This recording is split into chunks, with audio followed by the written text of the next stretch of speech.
Langsung dari kawasan Jalan Duren nomor 1 ND, kami yang bertugas untuk kesempatan siang hari ini, saya Leli Kara dan juga pendengar RRI, Anda bersama rekan saya Riki Seda. Kami hadir menemani Anda untuk kesempatan siang hari ini dalam program acara Bincang Budaya. Dan pendengar RRI, untuk kesempatan siang ini kita akan kita akan ngobrol dengan satu topik maksudnya ya, yang sudah kami siapkan untuk Anda, proses pembuatan kain songke Manggarai. Dan untuk membicarakan soal ini, kami sudah bersama seorang penenun, Kakak Rovina Kartini. Selamat siang. Selamat siang Kak Leli. Oke, terima kasih sudah meluangkan waktu untuk bisa ikut bergabung bersama kami ya di program acara Bincang Budaya. Di kesempatan siang hari ini kita membahas salah satu warisan budaya yang kaya dan penuh makna dari Manggarai, yaitu kain songke. Dan kain songke sendiri, pendengar, tidak hanya menjadi simbol identitas tetapi juga merupakan karya seni yang membutuhkan keahlian dan juga ketekunan. Dan kita akan mendalami proses pembuatan kain songke siang hari ini, dan kami tentunya ingin tahu begitu ya, Kakak Rovina Kartini ini sejak kapan mulai menekuni atau mulai membuat begitu ya kain songke Manggarai begitu, Kakak Rovina? Oh iya, saya latih menenun itu sejak masih duduk di bangku kelas 5 SD. Kelas 5 Mulai SD. dilatih tenun oleh mama. Jadi belajarnya dari mama begitu ya, Kakak Rovina ya? Ya, dari mama. Ya, Dan ini kenapa memilih untuk menekuni proses pembuatan kain songke? memilih untuk menekuni kain songke karena tenun adalah warisan dari leluhur yang secara turun-temurun yang patut dilestarikan. Selain untuk melestarikan budaya yang telah diwariskan oleh leluhur, ini kalau menurut saya Kak, yang tanpa kami sadari bahwa leluhur telah menciptakan lapangan kerja bagi kaum perempuan untuk meningkatkan ekonomi dan kesejahteraan dalam keluarga atau dalam kehidupan. Oke. Jadi ini dari kelas 5 sambil belajar, sambil menyelesaikan pendidikan, Kakak Rovina juga ikut belajar menenun dari mama begitu ya? Ya, siap. Aha. Dan untuk bahan-bahan yang digunakan dalam pembuatan kain songke ini apa saja, Kakak Rovina? Bahan-bahan untuk persiapan itu tentunya perlengkapan alat tenun, benang hitamnya, dan juga benang warna-warni untuk buat motif, dan ada namanya benang gun untuk membuat satu kain tenun itu bisa jadi ditenun. Ada benang gunnya. Oke, jadi sampai dengan saat ini Kakak Rovina juga masih terus menekuni sebagai penenun begitu ya, profesi sebagai penenun ya, Kakak Rovina ya? Oh iya, sekarang saya lagi dalam tahun ini saya masuk di jahit, lebih ke produk keturunan gitu dari kain tenun. Maksudnya ini dimodifikasi begitu, Kakak Rovina? Iya, iya. Oke. Dan bagaimana proses awal untuk menenun kain songke ini? Kakak Rovina mungkin bisa dijelaskan kepada pendengar RRI. Proses awal mulai menenun, kalau orang tua dulu itu mereka pelintir dulu kapasnya karena mereka dulu itu pakai benang kapas. Mereka pelintir dulu kapasnya menjadi benang, setelah itu baru diwarna. Kalau orang tua dulu itu namanya kenggo untuk buat warna hitam. Dan direntan, cuci bersih, digulung benangnya buat jadi gumpal, terus baru menghaning, langsung proses tenun sampai selesai dan menjadi satu lembar kain. Kalau yang sekarang ini, sekarang kan sudah ada tersedia di toko. Makanya yang sekarang ini yang kami jalani, kami sudah beli benang yang sudah jadi di toko, langsung menghaning dan lanjut proses tenun. Oke, jadi proses untuk saat ini tuh lebih mudah begitu ya, karena bahan dasarnya Ya, sudah lebih jadi mudah begitu dari ya, ya, benangnya sudah karena ada. karena benangnya sudah ada jual di toko. Nah, untuk proses pembuatan ini dari beberapa tahapan tadi sudah Kakak Rovina jelaskan begitu ya. Ini memakan waktu berapa lama Kakak? Untuk proses awalnya itu, kalau proses awalnya itu setelah tentunya kita sudah mengadakan bahan bakunya itu, kita sudah siapkan benang, menghaningnya itu 1 hari. Itu kalau yang lebih cepat itu mereka bisa sampai jam 3 sore, tidak sampai 1 hari penuh. Itu tergantung kecepatan tangan. Oke. Dan untuk proses dari awal sampai menjadi sebuah kain songke yang sudah bisa digunakan ini berapa lama begitu memakan waktu? Makan waktunya kalau itu tergantung motifnya, Kak. Kalau motifnya full dan padat penuh sekali motifnya itu bisa makan waktu 1 bulan. 1 bulan. Kalau motifnya jarang,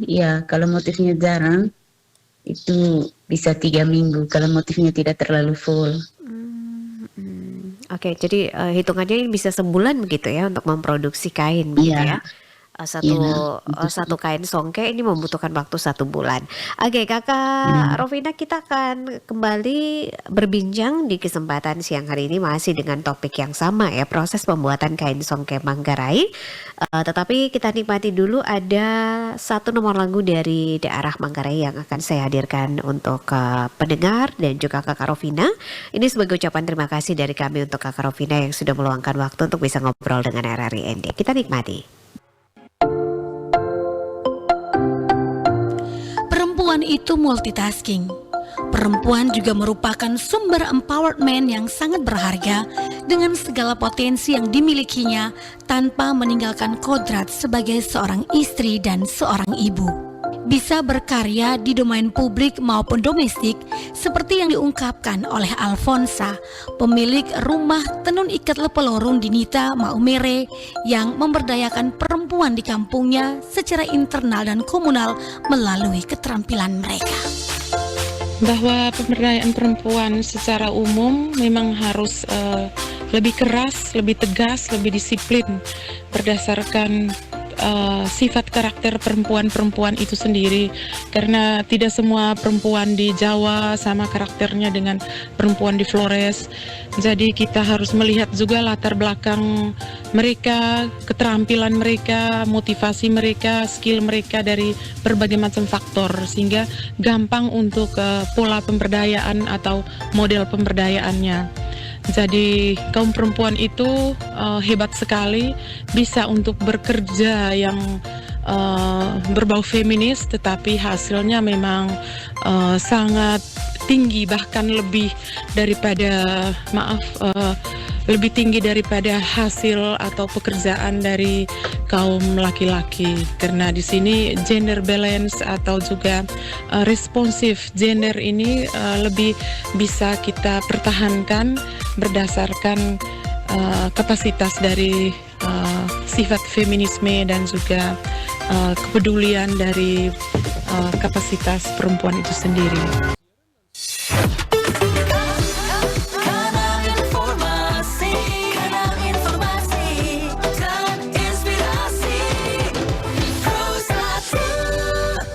Pendengar RRI, selamat siang untuk Anda yang baru saja tune in bersama kami di 100,5 MHz, AM 783 kHz, ataupun melalui audio streaming kami di www.rri.co.id.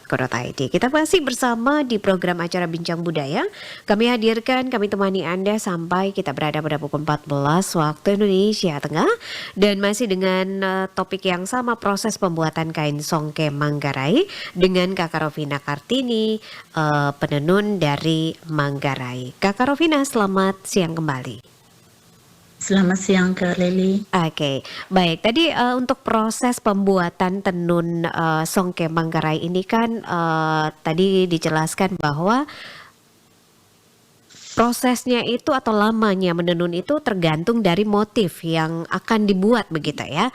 Nah, untuk motif-motif kain songke ini ada berapa macam dan yang paling diminati oleh pembeli atau konsumen itu motif yang mana begitu Kakak Rovina? Untuk motif-motifnya banyak Kak. Kak Leli, motifnya banyak dan juga yang selalu diminati orang itu ada motif mata manuk, motif rempatake, motif bela kaveng, dan juga motif ranggong. Oke. Dan motif-motif ini apakah semua dipakai dalam semua ritual-ritual yang diselenggarakan atau digelar di Manggarai begitu Kakak Rovina? Motif-motif ini tentunya ada yang punya makna tersendiri dan juga ada lagi yang bukan semuanya harus dimaknai, tapi ada juga yang dimodifikasi. Gitu. Oke, dari motif-motif yang sudah Kakak sebutkan tadi, mungkin bisa dijelaskan apa saja makna-makna yang terkandung dalam motif-motif tersebut? Oke. Ada beberapa tadi yang disebutkan begitu ya? Mungkin bisa dijelaskan kepada salah mereka. satu motif yang paling utama di bagian songke itu jok Kak, itu motif yang paling utama di kain songke itu. Jok itu mengartikan satu kesatuan dalam bermasyarakat itu, karena jok itu bentuknya seperti rumah adat gitu. Oke. Di situ tanda satu kesatuan dalam suatu musyawarah itu ada di dalam rumah gendang, itu motif joknya. Sedangkan untuk motif bela kaveng yang tadi, bela kaveng itu sebagai tumbuhan ya Kak, menggambarkan hubungan antara manusia dan alam sekitar. Sedangkan kavengnya sendiri itu pribadi yang bertahan di lingkungan dimanapun.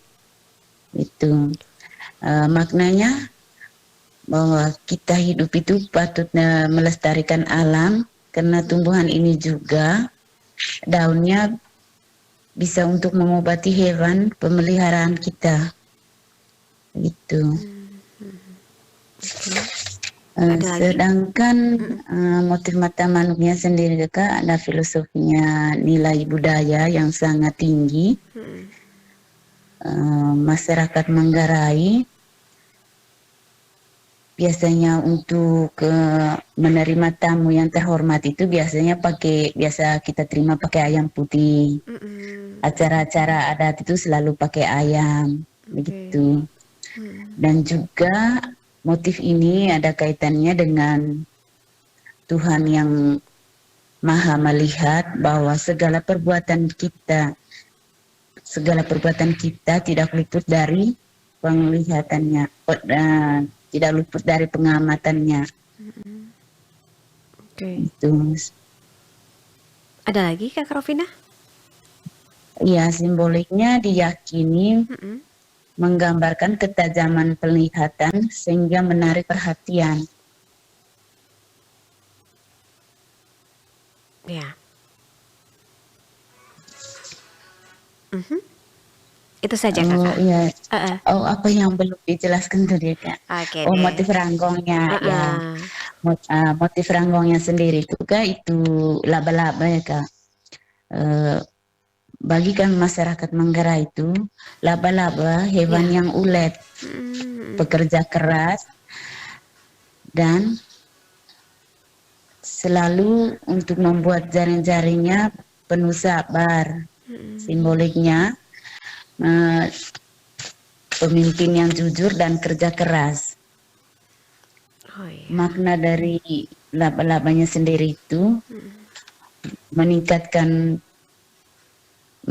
potensi mengembangkan diri untuk menjadi pribadi yang terbuka dan berwawasan luas.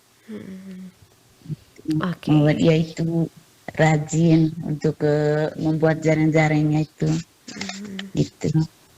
Oke, jadi semua punya makna filosofis begitu ya, dari Ya, masing-masing motif yang tadi sudah disebutkan dan juga dijelaskan oleh Kakak oh Rovina iya. begitu di siang hari ini. Oh, Mhm. oke, satu lagi yang lupa tadi ya Oh Kak ya, iya, rempah teke. silakan. Iya, apalagi itu Kakak? Oh iya, ya rempah teke. Mhm, Kalau rempah tekenya sendiri tuh Kak, mhm. eh, rempah teke itu jari tokek ya Kak, Oh, gitu, jari tokek. heeh. Tokek itu biasanya kalau sudah berada di satu tempat, dia tidak akan pindah ke tempat lain, Mhm, gitu. Eh, Simboliknya lambang kesetiaan. Kalau maknanya sendiri diyakini oleh masyarakat Manggarai bahwa pasangan yang sudah menikah itu akan ikut bersama pasangannya, mhm. tinggal bersama sampai maut memisahkan. Itu tadi simboliknya, Oke. lambang kesetiaan dengan pasangan, begitu. Oke, baik Kakak Rovina, terima kasih untuk penjelasan mengenai makna-makna yang terkandung di dalam motif-motif pada tenun Songke Manggarai. Dan dalam proses pembuatan ini di beberapa daerah juga melakukan hal yang sama begitu ya. Ada yang menggunakan Ya, bahan-bahan alami, pewarna-pewarna alami misalnya seperti itu. Ada juga yang ya. menggunakan pewarna-pewarna kimiawi. Nah, yang biasa dan sering digunakan oleh Kakak Rovina dan juga teman-teman itu yang mana nih? Apakah sesuai dengan permintaan dari konsumen kemudian dibuatkan ataukah lebih lebih ke aslinya begitu, originalitas dari songke tersebut di mana dibuat dari bahan-bahan atau pewarna-pewarna alami dari tanaman-tanaman seperti itu Kakak Rovina. Ya. Kalau untuk sekarang ini Mm-mm.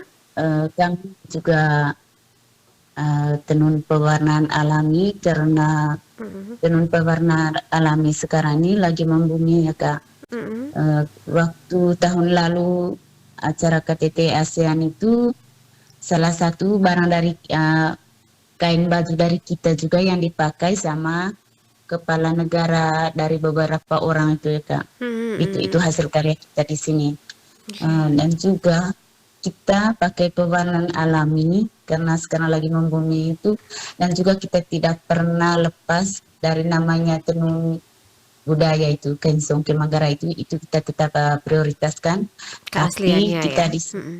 ya keasliannya kami tidak lepas, tetap kami nomor satukan. Mm-mm. Cuman kami lebih ini bagi beberapa orang yang tenunnya kain Songke, beberapa orang yang tenun kain pewarnaan alami, Oh begitu Kak. iya, jadi dibagi ya dengan porsi yang sama begitu ya. Ya, ya Karena Kak. setiap orang itu kan punya nilai ataupun pandangan tersendiri begitu ya terhadap motif-motif yang Iya, ada. Ada yang lebih menyukai dengan pewarna alami, ada juga yang lebih menyukai dengan pewarnaan-pewarnaan kimiawi. Nah, bagaimana kita iya. membedakan begitu Kakak Rovina? Membedakan tenunan yang terbuat dari pewarnaan alami dan juga tenunan yang terbuat dari bahan-bahan kimia begitu, pewarna buatan begitu Kakak Rovina. Ini membedakannya seperti apa? Untuk membedakannya Mm-mm. kain pewarna alami dengan kain kimia Kak Leli, Ya. itu kalau kain pewarnaan alami sendiri itu kainnya lembut, Mm-mm. karena kita menggunakan kain benang sutra dengan benang katun. Kainnya lembut dan juga warnanya tidak terlalu cerah begitu, tidak terang Oh begitu. ya. Mm-mm. Sementara kain sintetisnya sendiri itu atau kimia itu Mm-mm. warnanya terang. Oh, lebih mencolok begitu ya warnanya. Iya, Halo? karena Oke. warnanya terang. Ya. Mm. Dan perbedaan lainnya Kakak Rovina masih ada? Nah, perbedaan lainnya itu kalau biasanya kita tenunkan songke itu Mm-mm. pakai polyester dengan benang sutra ya untuk pakannya itu agak kaku kainnya. Kalau untuk kain pewarnaan alamnya itu sendiri kainnya lembut, halus, dan juga kalau kita pakai itu dingin Kak. Itu perbedaannya, dan warnanya tidak terlalu mencorak. Warnanya yang soft-soft gitu. Oke. Dari produksi yang sudah kakak hasilkan begitu ya, kakak Rovina hasilkan, ini lebih banyak peminatnya itu ke tenunan yang dengan berbahan dasar alami ataukah yang kimiawi kakak? Kalau sekarang itu peminatnya lebih ke pewarna alami Kakak. Lebih ke pewarna alami. Untuk Ya. harganya sendiri, jangkauan harga sendiri? Boleh ya diinformasikan. Jangkauan harganya sendiri itu memang lebih mahal di kain pewarnaan alami. Karena kita di sini kain pewarnaan alami itu kita jual sesuai dengan kualitasnya dan juga ukuran besarnya Kakak. Kalau kita di sini pakainya 2 serat. Kalau untuk buat kain songke itu kan atau warna kimia itu kita pakainya 3 serat, makanya agak tebal. Kalau untuk kain pewarnaan alaminya sendiri kami di sini biasanya pakai 2 serat, agak tipis gitu. Oke, baik. Kakak Rovina, sebelum kita akhiri, apa yang menjadi harapan kakak untuk masa depan kain songke dan juga para penenun ya, seperti kakak Rovina sendiri di Manggarai? Oh ya, tentu harapannya Kakak semoga kedepannya tenun pewarnaan alami selalu berkembang dan juga bisa menjual sampai ke mancanegara, dan juga supaya semua teman-teman yang lain, apalagi anak-anak sekolah yang putus sekolah, bisa latih untuk ke tenun supaya budaya ini tidak akan punah Ya. dan terus berkembang. Oke, terima kasih Kakak Rovina untuk waktunya dengan RRI di kesempatan siang hari ini. Sukses terus dan semoga apa yang diharapkan oleh Kakak Rovina ini terwujud begitu ya. Kain songke Manggarai lebih dikenal. Apalagi Manggarai ini Manggarai Raya, Manggarai Timur, Manggarai dan juga Manggarai Barat ini punya potensi begitu ya untuk bisa memperkenalkan budaya dan juga tenunan yang dihasilkan. Oke, semangat selalu Kakak Rovina dan teman-teman. Salam hangat dari ND Kota Ya, Pancasila. terima kasih Bu. Ya, terima kasih Selamat sekali.